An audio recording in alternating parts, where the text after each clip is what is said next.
The story opens where we see Moon Knight and Khonshu standing aboard a rooftop as they overlook the ruined streets of Chicago, nearly a year after the undead virus took over the planet.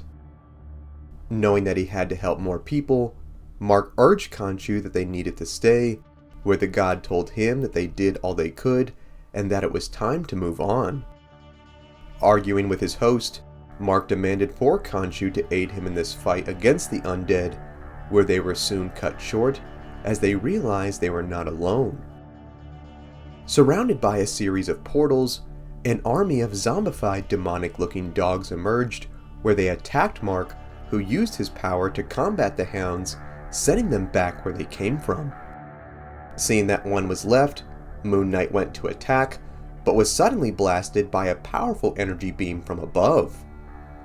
Our hero would be in for quite the sight, for his attacker was a fully zombified and still self-aware Iron Man, who told both Mark and Khonshu that he had been looking for them. Knowing that ordinary men could not see gods like Khonshu, Moon Knight asked the rotting billionaire just who he was caught up with, where we then see the disturbing truth that during this undead calamity, Tony Stark had become the avatar for the fellow evil god Anubis. Khonshu then warns Anubis that their father Osiris would get involved due to Anubis' disobedience, where the being then reveals that Osiris' time had come to an end, for this virus would mean that no more souls would have to cross to the afterlife, therefore no longer being his slave. In order for his freedom to be fully complete though, he would need the meddling Mark and Khonshu removed from the equation. He then orders Iron Man to viciously tear into Moon Knight's chest. Attempting to hold the Avenger back, Mark knew that the time for restraint was over. He then took out one of his blades and plunged it into Iron Man's neck, only for the undead cannibal to be angered by this, where he then ripped into Moon Knight's arm, infecting him with the deadly disease. Seeing that the former hero would soon join his ranks, Tony left the man so his transformation could be complete. All this fighting certainly worked up an appetite, for in the meantime, Tony leapt into the streets below, where he helped himself to the horrified surviving citizens. Covered in blood and feeling his body changing, Mark struggled to get up, where he was once again approached by Khonshu, asking if he was ready to accept his aid.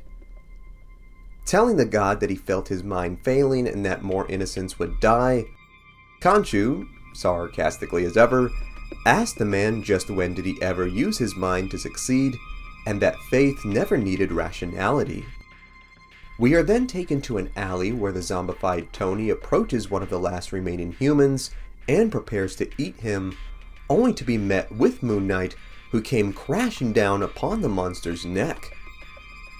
With Tony telling Mark to calm down as they are on the same side, Anubis sensed this was not exactly the case. Abandoned by the god, Iron Man then called out to the Avengers for backup, where an enraged Moon Knight leapt upon the man, beating his head until his skull caved completely in. With Tony's head being complete putty, Khonshu congratulated his vessel on a job well done, who was now completely infected. Seeing this unsatiable desire for flesh as a control mechanism, the god then told Mark he must be hungry, where he encouraged him to help himself to Tony's freshly slain corpse, which he was more than happy to do.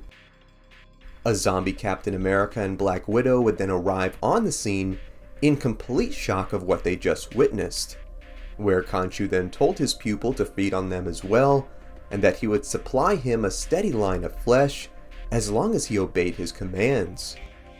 With a twisted, bloody smile, Mark agreed to obey, with a sinister Khonshu promising that he would build the man in his new image.